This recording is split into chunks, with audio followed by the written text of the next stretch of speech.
So பார்த்தீங்கன்னா நம்ம minus செய்ய போகிறோம். நம்ம அதுக்கு செய்ய ஆரம்பிச்சிடலாம். இப்போ நம்ம ஃபஸ்ட்டு அதுக்கு நம்ம முட்டையை உடச்சி போடலாம். இதுக்கு தேவையான பொருள்லாம் என்னென்னா போட நீங்கள் அதை பாருங்கள். ஃபஸ்ட்டு நம்ம முட்டையை உடச்சி நம்ம ஃபஸ்ட்டு வந்து பார்த்திங்கன்னா 2 முட்டையும் போட்டிருக்கோம்னா 2 முட்டை போட்டாச்சு. இதுக்கடுத்து பார்த்திங்கன்னா இதுக்கு நம்ம வினிகரும் சேர்க்கணும்.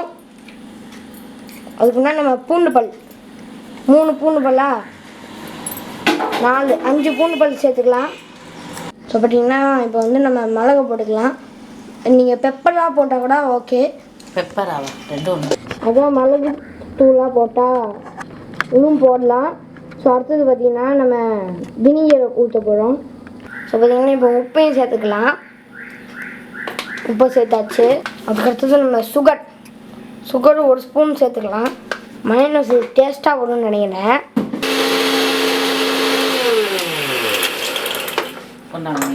ஸோ பார்த்திங்கன்னா அடிச்சாச்சு. இப்போ பாருங்க மோர் மாதிரி இருக்குது. இதுக்கப்புறம் தான் நம்ம இதில் அந்த வினிகரை சேர்க்கணும். ஒரு அரை அடைச்சதுக்கப்புறம் இப்போ நம்ம அந்த வினிகரை சேர்த்துடலாம். ஆமாம், இப்போ நம்ம இதில் வினிகரை சேர்த்தாச்சு. ஸோ பார்த்திங்கன்னா நம்ம ஆயிலை கொஞ்சம் கொஞ்சமாக ஊற்றணும். ரீஃபைண்ட் ஆயில் தான் எடுத்துக்கோம், சன்ஃப்ளவர் ஆயிலு. நம்ம கொஞ்சம் கொஞ்சமாக தான் அரைக்கணும். இதே வந்து சில மிக்சியில் மூடி வந்து ஓட்டையாக இருக்கும். அதில் தான் நம்ம வந்து மெதுவாக ஊற்றி ஆன்லேயே அரைக்கணும். இது அப்படி இல்லாதனால நம்ம கொஞ்சம் கொஞ்சமாக ஊற்றி அரைக்க போகிறோம்.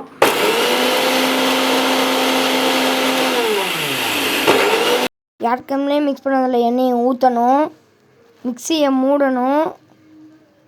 மிக்சியை வச்சு அரைக்கணும்.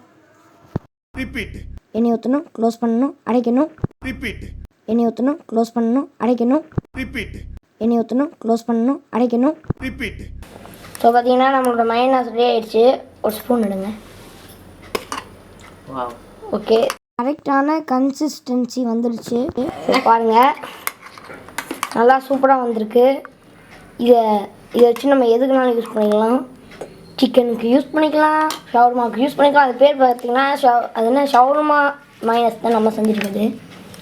ஓகே, நெக்ஸ்ட் வீடியோ பார்க்கலாம். பாய்.